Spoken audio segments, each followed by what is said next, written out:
voy a ir controlando acá los 5 minutos de cada uno. Claramente, bueno, problema, 15. Bueno, vamos a empezar con esta segunda mesa sobre accesibilidad de comunidad con Gabriel Alejo Cremona, para nadador olímpico, y bueno, el tema obviamente va a ser deporte y discapacidad. Hola, mi nombre es Gabriel Cremona, tengo 16 años y como dijo él, soy profesor de alto rendimiento. Hoy vengo a hablarles de qué significa ser deportista para mí. Es no solo brillar cuando te aplauden, sino seguir y creer en vos cuando los demás te dan la espalda. No es solo lograr un objetivo, es sostener la disciplina cuando nadie te está mirando y también ayudar a tus compañeros cuando más te necesitan. ¿Sabían que muchas veces el talento está, pero el apoyo no siempre?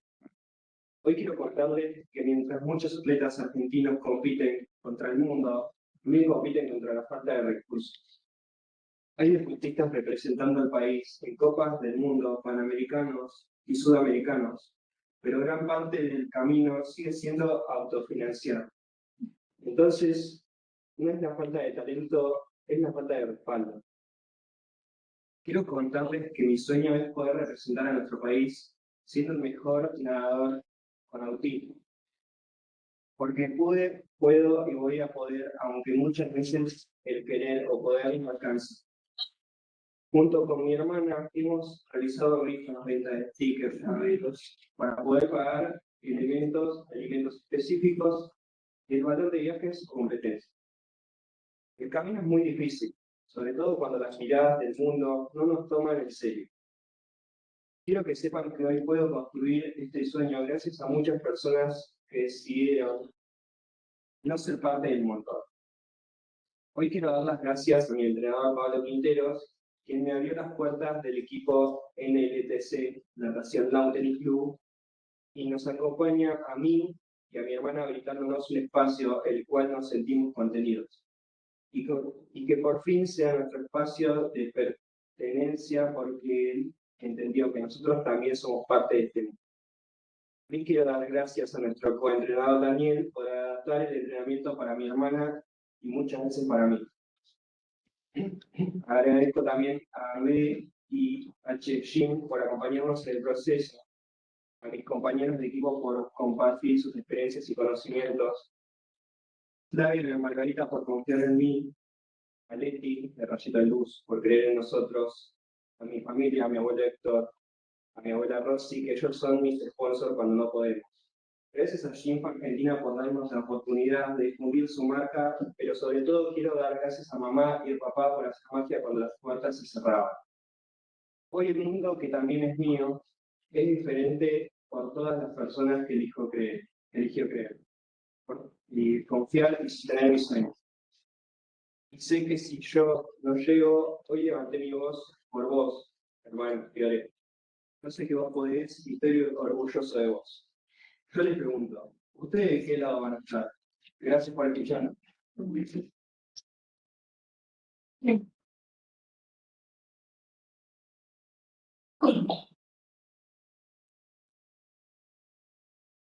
Excelente. Segundo orador de hoy, Eduardo Sotelo, profesor de educación física y autor de bibliografía sobre autismo. Él va a hablar sobre capacitación de autismo para familias y... Bueno, en principio agradecer este espacio, bueno, a Marga, eso es lo que le hicieron posible. Me parece que es súper importante poder como, encontrarnos en estos momentos, poder escucharnos y poder construir juntos, sobre todo, realidades. Antes de hablar de esta temática puntual, me parece como importante poder situarnos y entender que estamos viviendo una situación de mucha crisis. Si hoy estoy acá, tiene que ver con todos esos pibes y pibas con los que trabajé y trabajo hace 20 años, con esas familias que dejaron, sobre todo, ingresar a sus casas y a sus vidas, ¿no? Y en ese sentido, bueno, uno empieza a escuchar muchas historias que se repiten hace años y otras que se crean y que son nuevas y que escucho por primera vez. Y en esta sensación y en esta situación, también escuchaba en otras comisiones, ¿no? Esta cuestión de todo lo que conseguimos el año pasado y venimos luchando para que no solamente haya medidas progresivas para las personas con discapacidad y puntualmente para las personas autistas, sino también para sus familias y que no retrocedamos. Y en ese sentido, una de las preguntas que siempre aparecía en esa construcción era ¿por qué había tan pocas familias, ¿no? O tantas pocas personas con discapacidad? O tenía esa sensación de que tal vez faltaba. Claro, cuando uno se pone a analizar, faltan porque están subsistiendo, ¿no? Porque tengo mamás y papás, pero sobre todo mamás, porque hoy hay mucha crianza monomarental que están intentando sobrevivir. Están intentando sobrevivir porque sus hijos no tienen un acompañante en la escuela, que están intentando sobrevivir porque hay terapias que ya no pueden pagar, porque obligatoriamente por la situación y por el ajuste empezaron a sacar plata de su bolsillo, que están intentando sobrevivir porque el transporte ya no está y tienen que llevar a su pibe o a su piba a un centro educativo terapéutico en transporte público y eso se hace imposible. Y cuando pienso en esta situación, bueno, pienso en la escuela, ¿no? Que todo esto también se refleja en la escuela.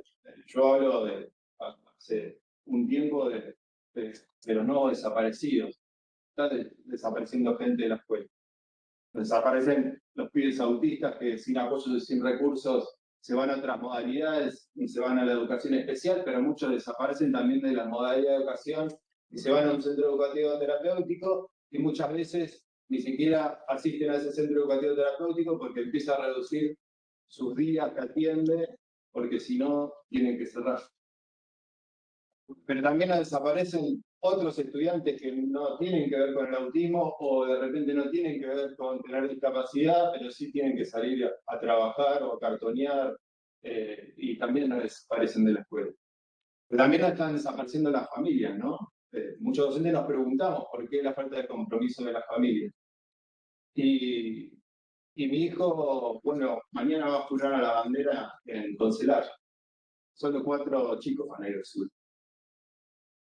Pero las familias no pueden estar presentes, también están en Estados Unidos. Pero también en esta situación desaparecen los docentes. Muchos docentes están dejando de querer estar en la escuela regular y también en la escuela de educación especial.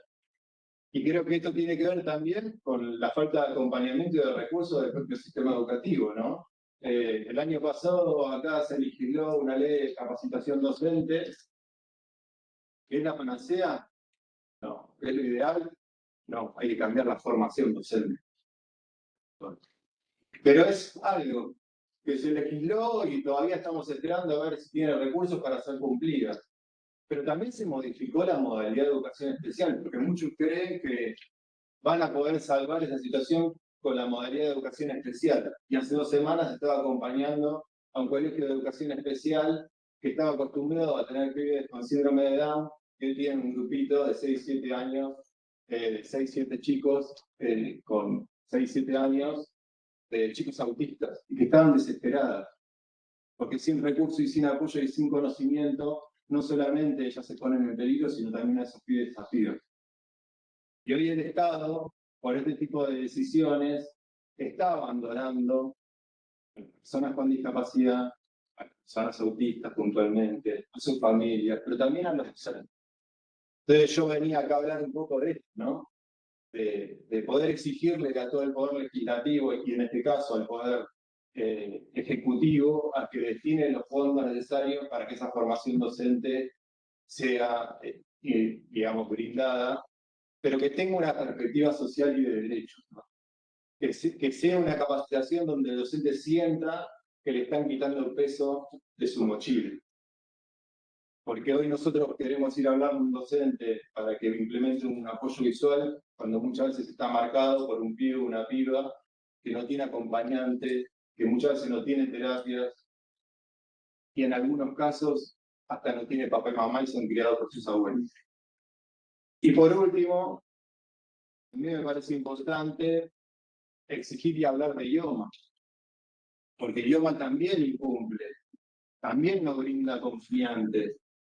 No cumple los amparos judiciales, Y sabemos que ahí también hay un gran porcentaje de la población de la provincia de Buenos Aires que tienen hijos autistas y que no acceden ni apoyos ni los recursos necesarios que necesitan.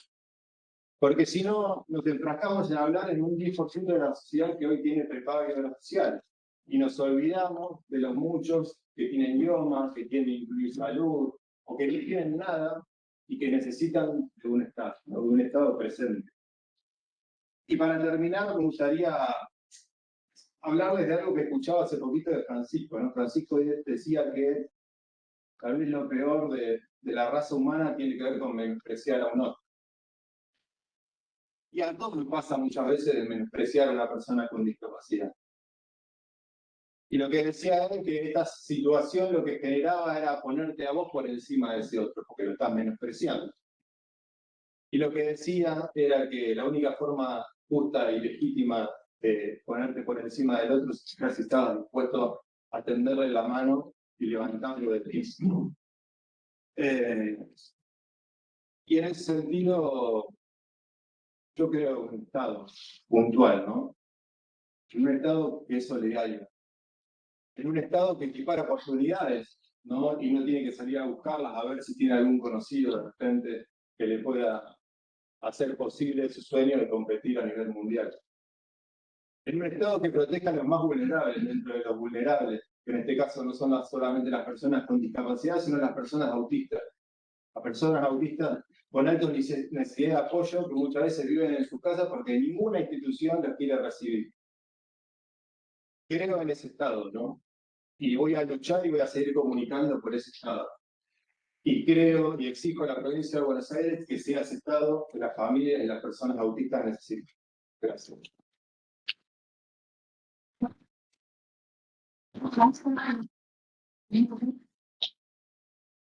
Bien, seguimos con Fernando Guidadoni y Matías Peralta de la Dirección de Discapacidad de Ceras, y nos van a hablar seguramente sobre Escuela de Deporte Adaptado. Sí, yo soy Fernando, soy licenciado en musicoterapia, trabajo en el ámbito de discapacidad hace muchos años. Hace un poquito me invitaron a formar parte de este desafío, que es trabajar en discapacidad en estos momentos, y a poner un poco el cuerpo en esta situación. Y voy a contar un poquito nuestra experiencia, ayer y que venimos trabajando.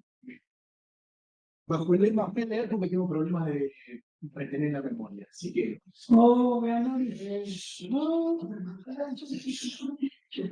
Bajo el lema Nada sobre nosotros sin nosotros, reafirmamos la importancia de que las personas con discapacidad sean protagonistas en la creación de políticas, proyectos y acciones que impactan en sus vidas. La inclusión no puede pensarse ni diseñarse sin escuchas de sus voces, reconocer sus experiencias y garantizar su participación activa en cada espacio de decisión. Este principio también nos invita a reconocer que quienes trabajamos en el ámbito de la discapacidad aprendemos permanentemente de cada encuentro, de cada historia y de cada experiencia compartida. El vínculo, motor primario de cualquier intervención, nos enseña a mirar más allá de las limitaciones, a reconocer capacidades y potencialidades, deseos y proyectos de vida. Nos desafía a revisar nuestras prácticas, a escuchar con mayor atención y a construir respuestas más humanas y respetuosas. La inclusión no es un camino que unos enseñan y otros recorren. Es una experiencia de aprendizaje mutuo que transforma a todas las personas que participan en ella. Tal vez haya sido esa escucha atenta, cercana y disponible. Hablo de escucha porque es lo que me compete a mí en lo que hago todo el tiempo. La que me permitió repensar los espacios de participación, comprendiendo que las personas con discapacidad no son únicamente destinatarias de las propuestas, sino actores fundamentales en la construcción de una comunidad más justa, accesible e inclusiva. En mi espacio lo que busco siempre es que sea la persona quien construya ese espacio de acuerdo a sus deseos. La familia de las personas también necesita de trabajo en conjunto. Familias, instituciones, organizaciones de la comunidad y Estado, que esto lo quiero aclarar y lo puse entre paréntesis, que hoy se encuentra más preocupado por quitar derechos que por acompañarlos y restituirlos. Y eso es un hecho. Debemos asumir entonces el compromiso de construir redes de apoyo que promuevan derechos, autonomía, independencia e igualdad de oportunidades. Recién me cruzó con una mamá y hablábamos justamente de esto, de esta necesidad de saber qué va a pasar con sus hijos el día de mañana cuando no estén. Y creo que ese también es un aporte que tenemos que pensar. Cuando estos actores articulan esfuerzos, fortalecen los proyectos de vida y se generan más posibilidades de participación para todos. Ahora nos parece importante compartir experiencias que tal vez sirvan de motor para otros que hoy nos están escuchando, pero siempre desde la humildad y abiertos a recibir propuestas. Desde el municipio de General Las Heras acompañamos este camino a través de espacios que promueven la inclusión, el encuentro y el desarrollo personal. El taller de encuentro, que todos estos compañeros que ven acá forman parte de él, es un espacio municipal que interviene con personas adultas con discapacidad. Representa un lugar donde cada sujeto puede fortalecer sus capacidades, da lugar a construir vínculos significativos y desarrollar una mayor autonomía en su vida cotidiana. En ese mismo sentido, hacemos un poquito, hace muy poquito en nuestra ciudad se dio la apertura de la Escuela de Deporte. Escuchaba el compañero recién hablar de esto también, y nace justamente ahí, como dije anteriormente, de una mirada profunda y de una escucha atenta y disponible de la necesidad y de los deseos de otros. Los juegos bonaerenses, el espejo de lo que sí se puede, el encuentro donde compartimos todo. Digo los juegos bonaerenses porque ustedes no saben lo que genera los juegos bonaerenses en nuestra ciudad. En la ciudad de General Las Heras, en el municipio, están esperando todos que llegue ese momento. Y cuando digo todos, digo todos. Con mayúscula, el amor hacia el deporte, el encuentro social y las experiencias saludables. La experiencia como la experiencia y las medallas las traemos entre todos. Eso fue algo que escuché así como en un revuelo un día ahí formando parte, esperando a mis hijos que venían. Las traemos todos juntos y en comunidad. Entonces, ¿por qué no pensar en un espacio para el deporte adaptado? A veces las medallas más fuertes las traían los chicos de deporte adaptado. Era re loco, pero era así, ¿no? Y nosotros perdemos de vista eso. El deporte genera oportunidades, fomenta la participación, fortalece la confianza y demuestra que las barreras pueden superarse cuando existen apoyos adecuados y una comunidad comprometida, pero a su vez que no solo se centre en ellos, sino también en generar espacios de encuentro y pertenencia, donde ellos puedan ir y sentirse parte, ¿sí? Y tener una escucha. El deporte adaptado derriba barreras, desafía la mirada prejuiciosa, demuestra que las limitaciones a veces no están en las personas, sino más bien en el contexto. Y algo que quiero agregar, porque quiero que hable Mati también de su experiencia, que es hermosa, que para reforzar esta idea de una escuela de deporte adaptado, este proyecto contará con la coordinación, entre otros referentes, quiero que después anótenlo y búsquenlo el que no lo conoce, con Diego Serega, que es el campeón mundial de la selección argentina de fútbol para ciegos los murciélagos, cuya trayectoria es un ejemplo de esfuerzo, perseverancia e inclusión. Su palabra y experiencia son un gran motor para todos los integrantes de la comunidad de nuestra querida ciudad. Diego Serega, búsquenlo, él va a estar como coordinador de ese espacio. Nosotros nos vamos a dar el lujo de que él esté en esa escuela de deportes. Creemos que una sociedad más inclusiva se construye escuchando, acompañando y generando oportunidades reales de participación. Cuando las personas son parte de las decisiones que las involucran, cuando sus voces son escuchadas y valoradas, avanzamos hacia una comunidad donde la diversidad es reconocida como una riqueza y donde nadie queda fuera. Gracias, gente. Bueno, primero buenos días, gracias por darnos esta oportunidad a la gente con discapacidad. Les saludo extendido hacia la diputada provincial. Hoy voy a contar un poco de mi experiencia. Mi nombre es Manuel Esperanza, vivo en General Las Heras, tengo 23 años. Me gusta comunicar, hablar con las personas, socializar, hacer amigos. Cuantas más personas conozca mejor. Me gustan mucho los medios de comunicación y también cantar. Por otro lado, soy integrante del taller de encuentro en un espacio municipal para adultos mayores de edad con discapacidad. Ahí encontré un lugar donde puedo aprender, compartir, hacer amigos, sentirme escuchado. Un espacio donde puedo expresar lo que pienso, dar mi opinión, participar de muchas actividades. Para mí la inclusión es eso, que nos den oportunidades, pero también que nos escuchen, y nos tengan en cuenta. Muchas veces, las personas con discapacidad tenemos ideas, sueños y muchas cosas para aportar. Es importante que podamos hacerlo. En el taller de encuentro aprendemos todos los días, compartimos momentos, hacemos amistades y nos ayudamos entre nosotros para ser cada vez más independientes. También aprendemos que nuestro voz vale y que podemos ser parte de las decisiones que nos involucran. El año pasado tuve la satisfacción y la oportunidad de formar parte de la delegación del municipio de los Juegos Bonaerenses, pero no yendo a competir. Deportivamente ha sido una de las cosas que más me gusta, comunicando e informando los resultados de las competencias. Me conectaba a internet, a Instagram, y así había contando el día a día de nuestra delegación local. Fue una experiencia linda y muy importante para mí. Me gustó poder comunicar, hablar con otras personas y sentir la confianza que depositaron en mí para cumplir ese rol. Me ayudó a ganar seguridad, a creer más en mis capacidades y a animarme a nuevos desafíos. No saben lo lindo que es sentirse parte y que las personas puedan compartir conmigo sus emociones y sensaciones. Alguien escuchó mi deseo y mis ganas de participar y me ayudaron para poder hacerlo realidad. Ojalá que este año pueda volver ahí y repetir la experiencia.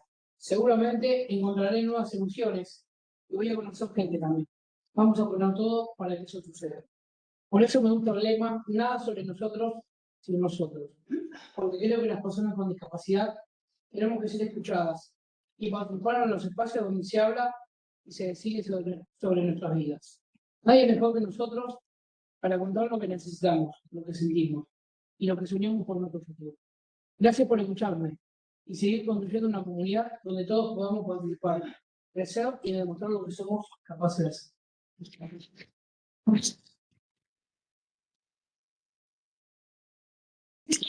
Cumplimos con el objetivo de terminar esta mesa 14:30. Matías nos va a contar a mí lo que está acostumbrado. Bueno, seguimos con Joaquín Núñez, de Casa Andrea y tu. Hola, soy Joaquín. Soy un adolescente de 14 años y como muchos otros voy a la escuela. Tengo sueños y un montón de cosas que me gustan, pero también tengo TEA y TDAH. Y eso hace que muchas veces el mundo no esté preparado para mí. Cuando se habla de accesibilidad, casi todos piensan en una rampa o en una bota manifiesta. Yo pienso en otra cosa. Pienso en poder entrar a una aula sin miedo a que salgan de mí, pienso en levantar la mano sin que me eviten, pienso en poder ser yo sin sentir que tengo que esconderme para que me acepten. El bullying duele. Duele cuando te ponen a voz, cuando te dejan hablar a un grupo, hablan de vos como si no estuvieras escuchando, y duele más cuando los demás miran por otro lado. Muchas personas creen que exageran. Que solo somos temidos y fuertes. Tenemos un esfuerzo. Pero todos los días hacemos un esfuerzo enorme para entender donde muchas veces no nos entienden a nosotros. Veo también a mi familia luchar para construir las terapias con seguros. Si no tenés una obra social, todo se vuelve mucho más difícil. Conseguir un turno por llevar meses y el sistema público de salud está tan colapsado que faltan profesionales para acompañar a todos los que lo necesitan. Mientras esperamos, el tiempo pasa y el tiempo para un niño o un adolescente también es una oportunidad que se pierde. Yo no quiero un trato especial. Quiero las mismas oportunidades que cualquier otro chico. Quiero aprender, ser amigos, equivocarme, crecer y sentir que pertenezco. La accesibilidad no es un favor, es un derecho. Es que nadie tenga que pelear todos los días para estudiar, para recibir una terapia o simplemente para ser respetado. Ojalá algún día cuando alguien vea a una persona con discapacidad no piense en su vida, sino en todo lo que puede hacer y encuentra una sociedad que lo acompañe. Porque la inclusión no empieza con una ley. Empieza cuando dejamos de hablar las diferencias y empezamos a mirar a las personas. Muchas gracias.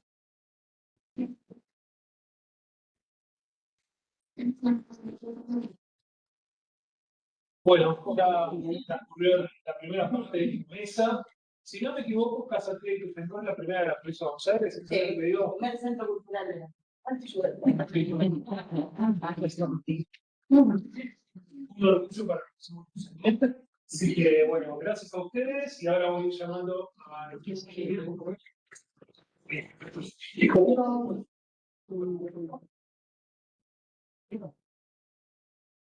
Bien, entonces seguimos con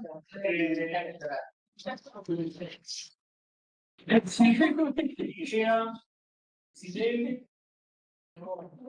Preparate y termina. Vos pensás que y el Digamos. tengo varios amigos. Bueno, a Shirin Hellman, La que te dije, espera. Shirin Hellman de Familia Popular, no está, porque es una. La convoqué y no estaba. No es lo que me puede pasar, pero Capaz se nos hizo que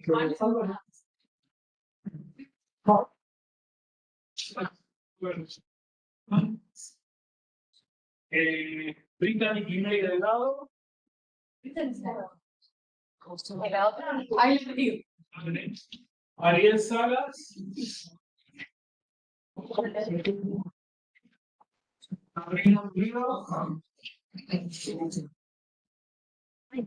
Sí. Gracias. No,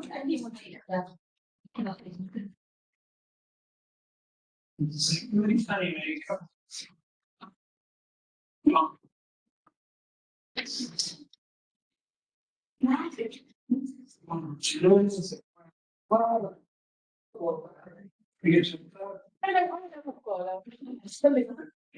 previsión que usted no está. Fue perdón. Menos mal que está rápido. Bien, la chica que es Max, bien. Leonardo López. Tampoco. Levante la mano que está. Mucha rateada ahí. No. Será para el de diciembre. Entonces, Leonardo López. No. No. Y entonces David, Carmán Mendoza, Asamblea de Trabajadores por la inclusión.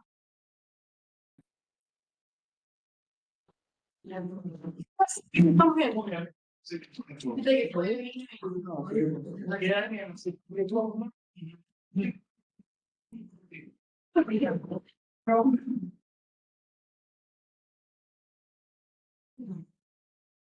Entonces, vamos a comenzar con Alexis Perea Ancinelli, de salud comunitaria, y la temática es red integral de atención, sostenibilidad y continuidad de cuidados para personas con discapacidad. Muchísimas gracias a todos.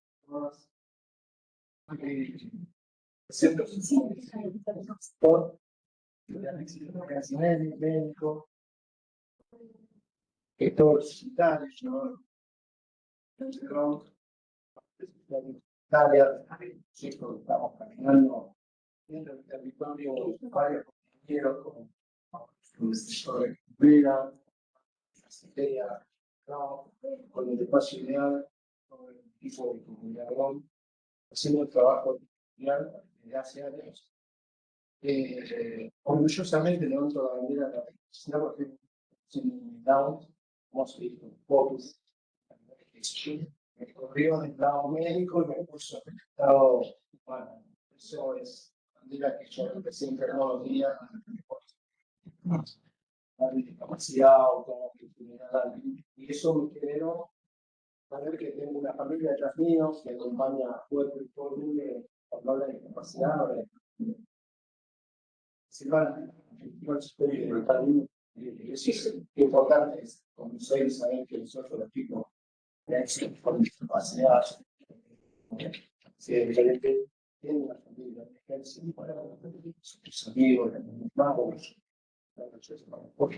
los amigos, una pequeña condición de mi hijo, a veces me genera duda, pero muy fuerte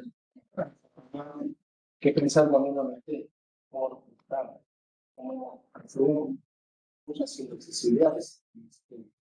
Y casi yo, hay que prometer no voy a ayudar, pero bueno, es lo que nos queda y es lo que hay como manipulación diagnóstico, soldado, mejores soldados, algo así, con discapacidad, en el ejército, que la familia, la batalla paréntesis, que era la que estoy orgulloso de pertenecer al ejército peruano, de vencer esta batalla que estamos luchando. Como era un amplio espectro que vamos a cargar y unos recorridos, tratamos de hablar, de leer, para que sea más corto y no trate de puedan presentar en esta compañía. Hoy vengo a presentar una propuesta que nace de la realidad cotidiana de miles de familias bonaerenses que conviven con una discapacidad y que muchas veces, además de enfrentar su condición de salud, deben enfrentar un sistema fragmentado, burocrático y difícil de citar. Cuando observamos la situación en los municipios de la provincia de Buenos Aires, encontramos problemas que se repiten constantemente: demoras en las actualizaciones, dificultades para obtener o renovar certificados, la falta de articulación entre instituciones, escasa coordinación entre profesionales, técnicos y la continuidad. El resultado es que las familias que nombraban terminan transformándose en las verdaderas coordinadoras del sistema, cargando sobre sus hombros una responsabilidad que debería asumir el Estado junto con los distintos actores. Por eso hoy venimos a proponer y venimos a generar una creación de una red integral de accesibilidad y continuidad de cuidados para personas con discapacidad. Esta red busca coordinar y vincular a todos los actores involucrados en el sistema público, el sistema privado, las obras sociales, como nombraba recién el profesor, las universidades, que es donde está la base de la formación, las organizaciones de la comunidad, que han desaparecido, las entes sociales, muchas no se les invoca tanto para el trabajo cotidiano, como trabaja en una compañera de arte, los equipos interdisciplinarios, y fundamentalmente a las personas con discapacidad y sus familias. La propuesta se apoya en 5 ejes fundamentales: la creación de un sistema digital integrado que facilite el acceso y el seguimiento de cada persona, la incorporación de la figura del coordinador de cuidado que acompaña a las familias y evite la fragmentación de las prestaciones, una red territorial de servicios que garantice la igualdad de acceso, independientemente del lugar donde viva la persona, el fortalecimiento a la accesibilidad universal y a la eliminación de las barreras administrativas, el desarrollo de herramientas de telemedicina que vino en la pandemia para quedarse y no suicidar, y seguimiento remoto para ampliar la cobertura y la mejora en la continuidad asistencial. Pero este proyecto no solamente habla de las personas, habla de una inclusión, de una dignidad y de derechos. La discapacidad no debe abordarse únicamente desde la enfermedad, debe abordarse desde las construcciones de oportunidades y de continuidad de los cuidados a lo largo de la vida, desde la niñez, pasando por la adolescencia y hasta la vida adulta. Siempre decimos, nuestros hijos son tratados de niños, no existe la transición de niño a adolescente y de adolescente a adulto y adulto. Por eso proponemos avanzar hacia una política pública provincial que permita coordinar esfuerzos, medir resultados y garantizar que ninguna persona quede sola dentro del sistema. Venimos a proponer que el desafío no es crear más estructuras, hay demasiadas estructuras. El desafío es conectarlas, las que ya existen. ¿Para qué? Para que ninguna persona con discapacidad vuelva a perder una prestación, un tratamiento o una oportunidad por falta de coordinación del sistema. De esta manera, no podemos estar haciendo espejo al pensamiento del gobierno nacional que vulnera todos los derechos de las personas con discapacidad, porque una salud accesible no es un privilegio, es un derecho. Muchas gracias.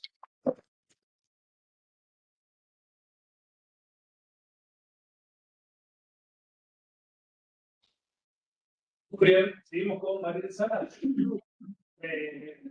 acompañante argentina de la sesión, y la temática, la necesidad de las familias de recibir apoyo psicológico y emocional capacitación, creación de grupos terapéuticos.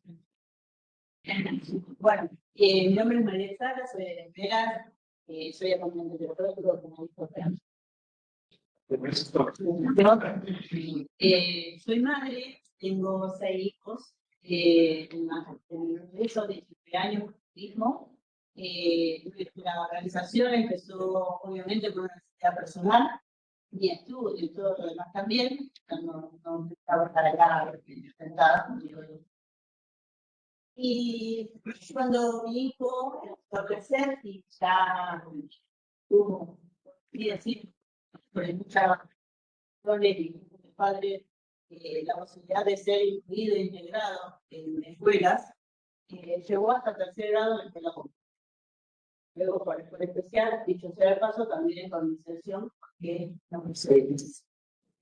Hoy tiene 19 años, no hay un centro de día, que no se pueda tener, con autismo, necesidades. Es un poco de dónde hablo, de qué postura, ¿no? También voy a hablar como mamá, también voy a hablar como hoy apoyé terriblemente a compañeras que hablaban sobre el tema del acompañamiento, también la parte humana, también, no solamente el trabajo familiar, sino la parte integral de una persona que no es de la familia, que lo cuida, que lo conoce, que lo trae. Lamentablemente estamos pasando muchísimo más momentos con no solo social, mucho más que ¿sí? En la falta de valor, personas que están formando. Nosotros somos acompañante argentina, que era acompañante canimena.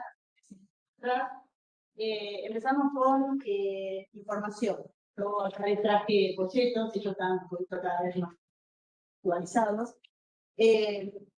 Y la verdad es que empezamos con la idea de informar. ¿Por qué? Nos sentíamos como sapos de otro pozo. Nos sentíamos que nadie entendía a nuestro hijo cuando íbamos al supermercado y tenía alguna epidemia o tenía alguna crisis en la calle, la gente pasaba y te miraba feo. Entonces, antes de enojarme con la gente, decidí informar. Empezamos con mi familia, mis amigas, y nadie más. Empezamos aquí a hacer un folleto, a investigar en internet. De los 2 años a los 6 años, Mateo no tenía equipo interdisciplinario, nosotros estábamos en Canivela. El primer equipo que tuvo Mateo fue Eureka en Lobos, unos cuantos kilómetros de Canivela. Estuvo 5 años trabajando ahí. Luego llegó un momento que dijeron, necesitan entrar a otro lugar, tenemos que más darle. Y la verdad es que pasaron muchas personas buenas, personas con intención, que tampoco estaban capacitadas. Pero eso ayudó a que ellas se estudiaran, así estoy hablando de maestras, estoy hablando de un montón de personas que fueron parte de la vida de Mateo, parte de nuestra vida y parte de acompañarte argentina. Hoy, ¿por qué acompañarte argentina? En el 2016 contamos en un libro, contamos nuestro testimonio, también como creyentes, de que Dios tenía un plan y un propósito en nuestra vida con nuestro hijo y con nuestros 5 hijos. Porque a veces contamos siempre con las personas que tienen la discapacidad, pero no contamos que tenemos la otra familia que también sigue estando ahí por más que la discapacidad llegó. Así que bueno, contamos nuestra experiencia de los 2 años a los 6 años de Mateo, lo que era el jardín, las maestras aprendiendo a sonreír, lo que era el único hogar, que fue el único lugar que encontrar que daba información suficiente para nosotros, para el equipo interdisciplinario y para el colegio. De eso fue que surgió Acompañante Canimena. Luego, a través de internet, nos conectamos con Playcole, Carlos Rodríguez, abuelo de Matías, tiene 19 años, y yo, mamá de Mateo. Empezamos a reunirnos y yo ya era acompañante, así que empezamos a dar charlas. Yo creo lo que era el acompañamiento terapéutico. En este momento te quedé. Cuando empezamos a presentar el libro, como una vivencia, como un testimonio para otra familia, que vieran que se podía, que la familia, conociendo el caso, conociendo lo que era el autismo y conociendo de primera mano qué hacer, qué no hacer, cuándo tiene una crisis, cómo hacer para que tenga buena comunicación, empezamos a difundir. Y eso fue la primera cosa que quiero mostrarles, a no irme mucho del tema, lo que hace Acompañarte Cañuelas. Acompañarte Cañuelas, y ahora es Acompañarte Argentina, porque estamos en 7 provincias, a través de la información y a través de los folletos, de todo lo que vamos armando, lo vamos compartiendo en las redes, las familias, los grupos de padres llegan, ahí nos invitan, damos charlas en colegios, en centros de formación. Y así empezó Acompañarte, que lo agregamos a Argentina. ¿Qué pasó con esto? Hubo una guía que hicimos en el 2021 que se llama ¿Y con ellos qué hacemos? Era la pregunta que teníamos de los padres, de los docentes, de la sociedad, ¿qué hacemos? Porque nosotros queremos ayudar, pero no sabemos cómo. Entonces, la segunda cosa que hicimos fue empezar a capacitarnos. En el 2019 viajé a España, a Federación Autismo Burgos. Tuve la gracia de poder estar un mes y ellos me contaron todo lo que hicieron hace Autismo Burgos, pueden googlearlo después. Es una institución de más de 47 años de experiencia con personas autistas, niños, adolescentes y adultos. Ellos me empezaron a capacitar a través de vía online y me dieron muchísima información. ¿Qué hice? Adapté esa información a nosotros, a la Argentina, a lo que queríamos, a lo que hacíamos, a nuestras leyes. Ahí surgió en el 2014 el 043, que parecía algo hermoso, pero nunca se ponía en práctica. Entonces surgió que Acompañarte empezó a invitar profesionales, abogados, pedagogos, nutricionistas, todo lo que necesitábamos entender para poder comprender lo que tenía nuestro hijo o nuestra persona. Ellos iban sumando talleres, charlas, y así fue que también empezamos con el tema de capacitación. Estábamos en discusión, capacitación y también la contención y asesoramiento a la familia, a través de los abogados y a través de las leyes, todo lo que íbamos aprendiendo, íbamos diciéndole a la familia cómo hacer el HUD, cómo hacer, cuáles eran las primeras señales de alerta y cómo hacer un diagnóstico, quién te tenía que dar las órdenes para hacer un diagnóstico, poder manejarnos a través de las redes, que después no fueron solamente, tengo que nombrarlos, también la red federal, fue muy importante durante los primeros años, sí. Para que esto realmente pudiera valerse, las familias teníamos que juntarnos con otras familias. Ahí surgió el hecho de poder, como decía recién una compañera en el bloque anterior, darnos turnos, saber qué profesionales el día, haciendo. Hay 4 patas en una mesa, siempre lo digo. Hay 4 personas importantes en toda la sociedad que lo requiere. La familia, el docente, el equipo interdisciplinario y la sociedad. En esos 4 bases de lo que estoy trabajando. ¿Con qué?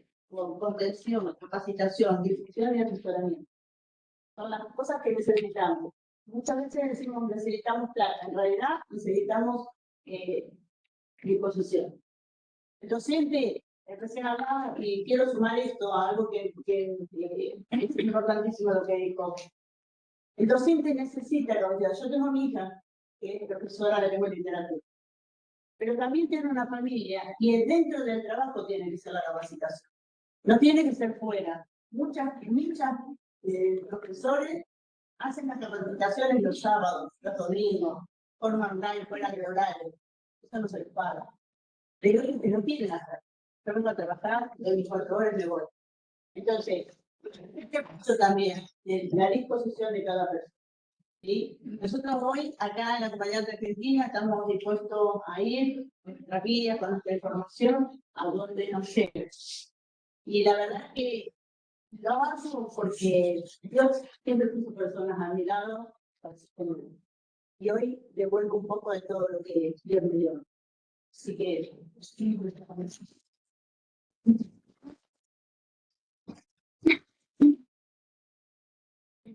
Seguimos con Gabriela Soledo. sí.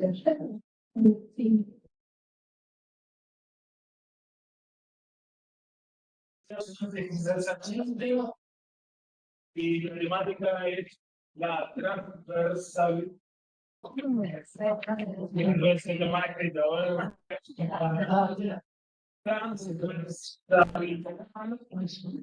De la formación profesional.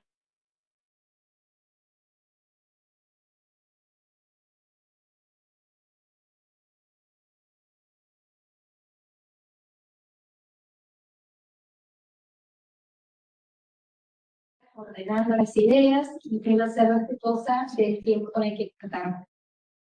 Quiero comenzar valorando este espacio para reflexionar colectivamente sobre los desafíos pendientes en materia de discapacidad y accesibilidad. Encuentros como este foro permite que las discusiones no queden restringidas a ámbitos que son especializados, sino que se conviertan en parte de la agenda pública y legislativa. Vengo a plantear que necesitamos discutir sobre cómo avanzar en la transversalización de las perspectivas de accesibilidad y discapacidad, foco en los derechos humanos, en las políticas públicas. Si bien se han producido avances normativos importantes basados en la Convención sobre los Derechos de las Personas con Discapacidad, todavía existe una distancia significativa entre el reconocimiento formal de los derechos y las condiciones concretas para poder ejercerlos plenamente. Hablar de perspectivas de accesibilidad y discapacidad con foco en derechos humanos implica cuestionar prácticas, representaciones y formas de organización social que continúan ubicando las barreras en las personas, en lugar de reconocerlas en los entornos, las instituciones y las decisiones políticas.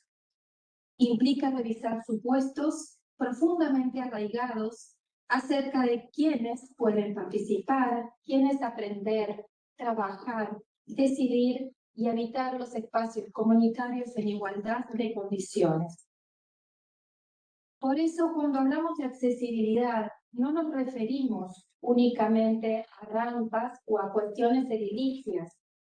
Hablamos también de accesibilidad comunicacional, como la que nos acompaña en este momento, digital, cultural, educativa, laboral y política. Hablamos de la posibilidad real de participar en la vida social y comunitaria sin encontrar obstáculos que limiten el ejercicio de todos los derechos. Tiempo atrás se consideraba que en el ámbito de la educación resultaba suficiente estar dentro de la institución académica. Sin embargo, recuperando las experiencias de las personas con discapacidad, sus organizaciones y los equipos que trabajamos desde una perspectiva de derechos, observamos que el acceso por sí solo no garantiza la inclusión.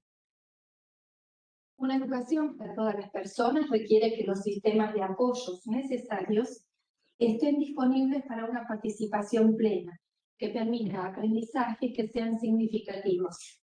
Requiere entornos accesibles, materiales adecuados, tecnologías disponibles, como se dijo acá en la mesa, docentes que estén formados en políticas institucionales accesibles, junto con esas políticas institucionales comprometidas en la eliminación de barreras para el aprendizaje y la participación. Como se dijo anteriormente en la mesa por parte de quienes participaron, los apoyos no son beneficios ni actos de buena voluntad. Son condiciones indispensables para ejercer el derecho a la educación, al trabajo, a la vida independiente, a la participación en comunidad. Cuando los apoyos no están disponibles, no estamos frente a una dificultad individual, sino frente a una vulneración de derechos. Uno de los desafíos más importantes que tenemos por delante es profundizar la participación de las propias personas con discapacidad en los procesos de diseño, implementación, seguimiento y evaluación de políticas públicas, como se discutió en otra de las mesas en las que también estuve participando. Necesitamos avanzar desde modelos que están basados únicamente en la consulta a las personas o agrupaciones dedicadas a la temática, hacia formas reales de cogestión y corresponsabilidad. El principio de la Convención, que sostiene nada sobre nosotros y nosotros, debe traducirse en mecanismos concretos que garanticen la presencia efectiva de personas con discapacidad en los espacios en donde se toman las decisiones. No se trata solamente de escuchar opiniones, sino de lograr un reconocimiento como protagonistas, productoras de conocimiento y actoras fundamentales en la construcción de políticas que resulten prácticas y eficaces. La experiencia demuestra que las políticas son más pertinentes, sostenibles y más democráticas cuando incorporan las voces y saberes de quienes vivimos cotidianamente las situaciones que se buscan transformar. Avanzar en esa dirección supone reconocer la importancia de la justicia epistémica, el derecho de todos los colectivos a participar en el desarrollo de los conocimientos que orientan estas decisiones públicas. En relación a esta justicia epistémica, desde nuestro grupo de investigación de la Universidad Nacional de General Sarmiento, buscamos que estos principios no queden únicamente en el plano discursivo. Procuramos poner en práctica la construcción conjunta de saberes y acciones orientadas a la formación institucional en perspectivas de accesibilidad y discapacidad. Conformamos un equipo de trabajo integrado por investigadores e investigadoras con y sin discapacidad, con el convencimiento de que la producción de conocimiento debe incluir las experiencias, trayectorias y aportes de quienes vivimos cotidianamente las barreras que buscamos transformar. Esta forma de trabajo no solo enriquece las investigaciones, sino que constituye una manera concreta de materializar el principio nada sobre nosotros y nosotros, reconociéndonos como protagonistas en la generación de conocimientos y en la definición de las estrategias para la ampliación de los derechos.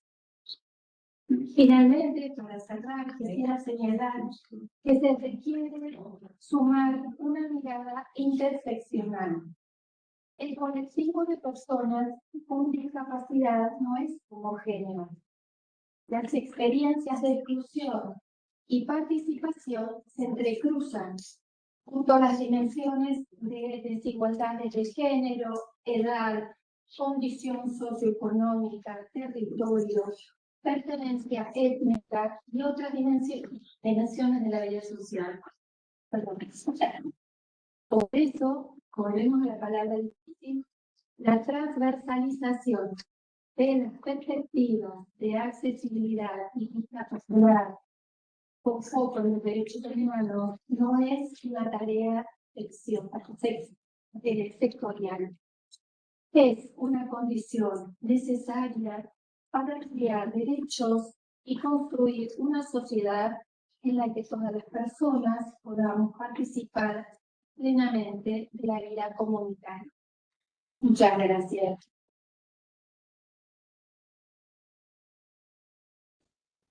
Muy bien. Esta segunda parte del panel domina David Germán Mendoza, de la Asamblea de Trabajadores por la Energía. Bueno, buenas tardes. Mi nombre es David, como dice acá el compañero. Soy un hombre capacitado de 6 años. En este caso, vengo a hablar sobre accesibilidad, sobre todo en lo que compete a todo el universo del trasplante, pero también del trabajo, porque una cosa no puede estar sin la otra. Como bien decía la compañera, la cuestión de accesibilidad, las terapias, a los apoyos, transportes, profesionales, todo tipo de terapias que son concomitantes con la cuestión médica tan compleja que tiene un trasplante, muchas veces se ve desbaratada por el abismo de la cantidad de cuestiones que padecemos todo el colectivo de la discapacidad, de las personas con discapacidad. Y voy a hacer una referencia dura. Yo, cuando mi madre soy Garrahan, que es especializada a nivel nacional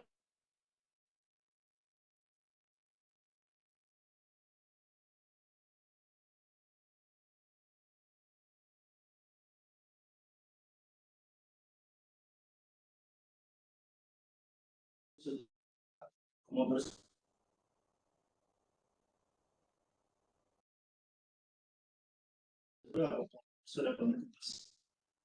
En medio de todo ese vorágine de esas trabas, esas barreras que nos van poniendo, lo que sucedió es que este chiquito se nos fue, y sus padres, todo el esfuerzo que tuvimos y todo lo que se trabajó para contener, para llegar, la verdad que no alcanzó. Y bueno, ahí es donde empezamos a ver que una cosa va amalgamada con la otra, ¿no? La cuestión política, la cuestión de reglamentación, las cuestiones de leyes, muchas veces no enfocan, digamos, esta cuestión que sería una forma más personal, ¿no? Más personalizada, más objetiva. Sabemos que lamentablemente el gobierno nacional ha puesto un ataque quirúrgico sobre las personas más desprotegidas. Eso lo quiero resaltar porque, bueno, este chiquito fue obra de toda esa lucha que hubo, que gracias a Dios se conquistó mucho, pero falta muchísimo. Y bueno, la ley de trasplante, que es la 26.928, que es la enfocada a protección integral de las personas trasplantadas, donantes, acompañantes, porque muchas veces yo, por ejemplo, estoy trasplantado en el ITAC, que es un centro especializado de Capital Federal, tuve esa suerte, soy un hombre mayor, tengo contención familiar, pero muchas veces a un padre le toca empezar a lidiar con esta cuestión con un niño de 4 años. Y yo les pregunto y llamo a la reflexión. ¿Qué le sucede a esa familia cuando su hijo depende de un trasplante y absorbe todo el tiempo, todo el dinero, todo? ¿Quién puede abordar si no es el Estado, que como bien dice la Constitución Nacional, abordar y debe hacerse responsable por las cuestiones que no se pueden cumplir? Llega a buen término. Entonces, yo agradezco este espacio a las diputadas, a todos ustedes, al conjunto de compañeros que hemos sabido una lucha todos estos años y que seguiremos luchando seguramente y trabajar pensando también en reflexionar muchas cuestiones que a veces la ven como si fuéramos un género o como si englobarnos como si fuéramos un conjunto, y lo trata de forma impersonal. Muchas veces esta cuestión de banalizar, de tratarnos de forma impersonal, cuando atrás de todos estos temas hay nombres como el del chiquito este que digo Jerónimo. Yo encontré su documentación que estábamos trabajando para conseguir su trasplante. Ese chico hoy no está entre nosotros, esos padres están solos, llorando. Digo, esto nos tiene que llevar a la reflexión, que no podemos seguir en este camino, en esta crueldad, en esta cuestión sobre todo que es prácticamente un exterminio que se nos está infringiendo. Y perdónenme por lo elocuente y por la dureza de mis palabras, pero creo que es un momento muy necesario para tomar estos espacios, agradecerlos y seguir continuando con esta cuestión. Y por otra parte, para ir siendo breve, la verdad es que es mucha cantidad, podría hablar muchísimo de trasplante, de la complejidad, bueno, el doctor, también hablar sobre el tema, no quiero llegar a eso. También pensemos que el gobierno nacional está pensando en la famosa ley de hojarasca, que muchos de ustedes la seguirán nombrar permanentemente, y la ley de hojarasca que está programada para salir dentro de 2 meses, lo que cuestiona es que si una ley no está activa, por un tiempo no tiene razón de ser esa ley. Para definirlo en palabras, ¿no? Entonces esa ley se caería o viene a terminar con todas las leyes que están y dejarlas. Eso nos pasó en el 2015 con el gobierno de Macri, lo quiero decir, se tuvieron que voltear la ley 26.928, que era la ley de personas trasplantadas, con el nombre, y gracias a un grupo de médicos del CUCAI y algunos compañeros se pudo sostener esa ley.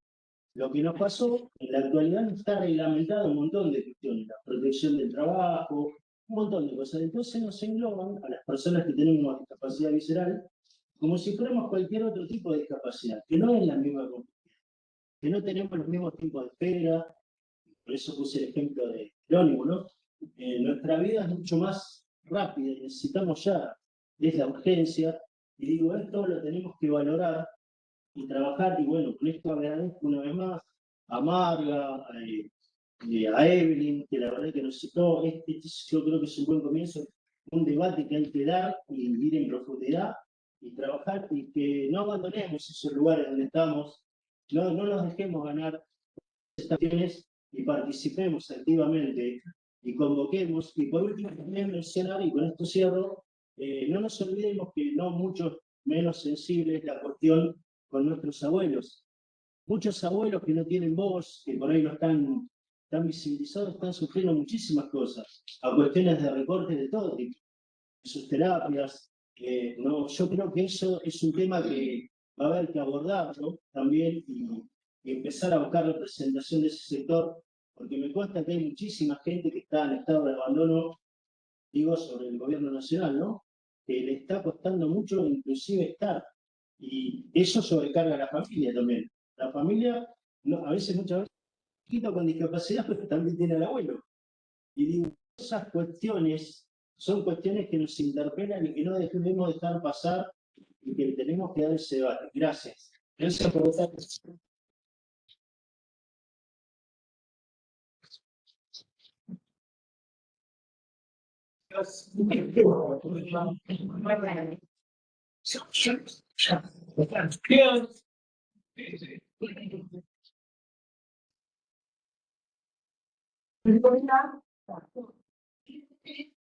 Si quieren tomar, tienen que poner los cosas.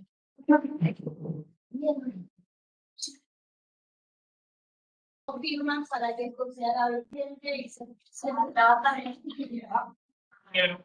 Celeste. Ya.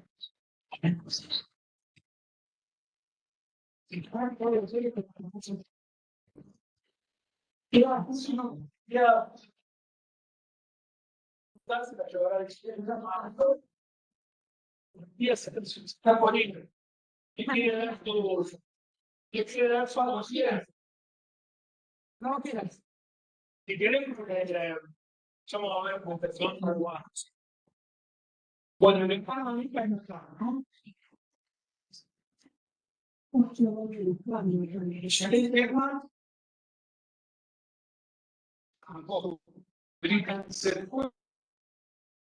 Se nos pierde solamente Patricia Vallejos, de familia Gea, de Pilar, pero Matías, ¿vos te tenés que ir? Bueno, entonces si querés, puedes interpretar tu no sé qué. ¿Tenés 30 segundos? No tardes tanto. No,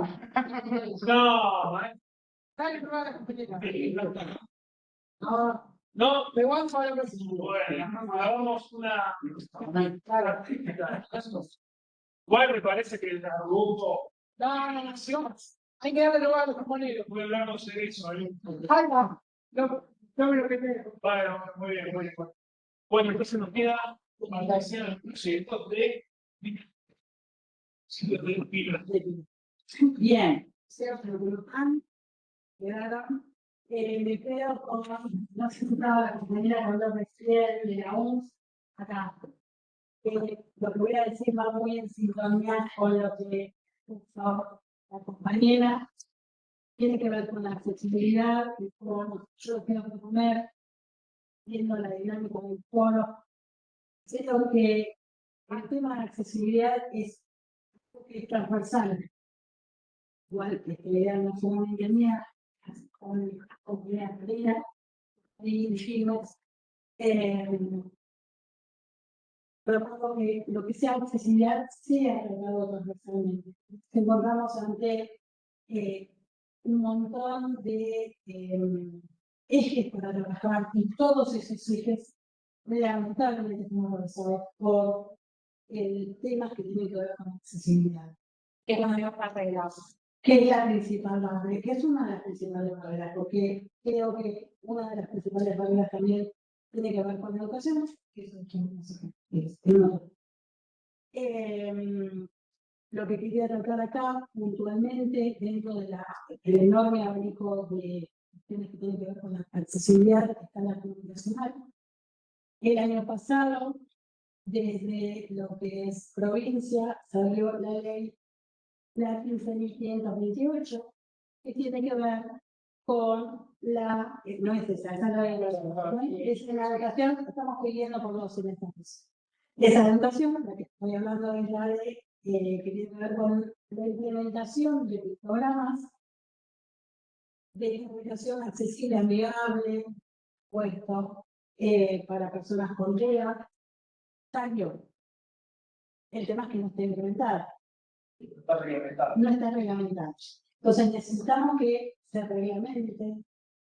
Dentro de esa reglamentación lo que hay es, la ley dispone que se elija, que corresponde un ente que elija su rectorado, que convoque a la gente, y tiene muchas aristas. ¿Qué pasa? Nosotros como organización de personas y de familias con TEA, sabemos que siempre el abordaje que hay es terapéutico. O sea, hace la traducción literal de cada palabra, lo vemos en cada intento muy bien intencionado, y hace una traducción literal pensando que al ser el pensamiento de una persona con autismo literal, hay que traducir literalmente palabra por palabra. Y eso no es así. Y es muy difícil muchas veces porque las familias, las educaciones de familias de personas con autismo, poner estigmas de no soy profesional. Y al no ser profesional, uno le quita todo el valor, todo el empirismo que uno ha acumulado durante la experiencia que ha acumulado durante los años. Y no es la experiencia solo de una persona, sino que son de miles de familias y de personas. Es necesario tener en cuenta eso, que no debe caer solamente en la designación de profesionales, sino que se debe colocar a las organizaciones de personas y de familias. Lo segundo, que tiene que ver también un poco en sintonía con la comunidad también de la Universidad de Pensamiento, que nada de ellos sin ellos. Tiene que haber esa implementación de lectora, tiene que estar validada por las agrupaciones, sobre todo por las personas jóvenes. Las personas no están en la comunicación, en imágenes, no está supeditada solamente, si bien está contea, no está supeditada por lo que es autismo, sino otras capacidades que utilizan este sistema. Por último, para cerrar, tiene que ver con esta implementación, es que cuando se haga, se reglamente, cuando se elija el ente, cuando se elijan los programas, hacer una cláusula de invariabilidad en el signo. Para que yo pueda comunicarme con ustedes, todos tenemos que ver aprender un vocabulario, unas palabras. Que esto no varía en el tiempo, facilita que vos lo entiendas. Si yo hoy digo que esa puerta dice puerta y también dice otra palabra, pierde sentido. Se toma que parece que porque es una imagen, ay no me gusta el color, ay no, la voy a poner en sintonía con el color político que está ahora. Ustedes vieron, por ejemplo, que todo lo que tiene que ver con las páginas de Nación ha cambiado el tono, ¿no? Cambia, con cada gobierno cambia. Tiene que haber una invariabilidad. Claro, no es que porque subió tal, lo cambiamos a tal, es como si quisiéramos cambiar el color de la bandera. Tiene ese peso simbólico para las personas usuarias de imagen. después en el lenguaje musical. Claro, pero por supuesto, vos te imaginas cambiar una corchea por una semicorchea o porque decir, bueno, le vas a poner. Entonces, bueno, esto es tomarse en serio el sistema automático y un término de comunicación. Es pensarlo seriamente de acá a 50 años. Cuando simplemente no debe haber. Muchas gracias.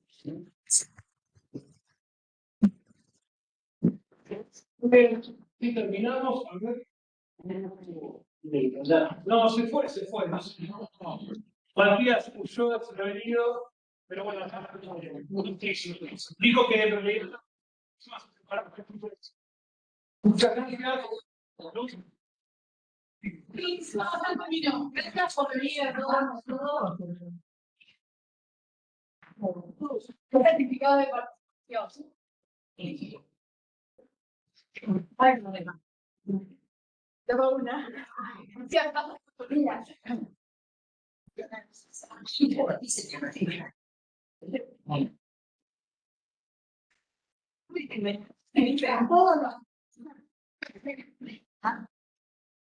No, no tengo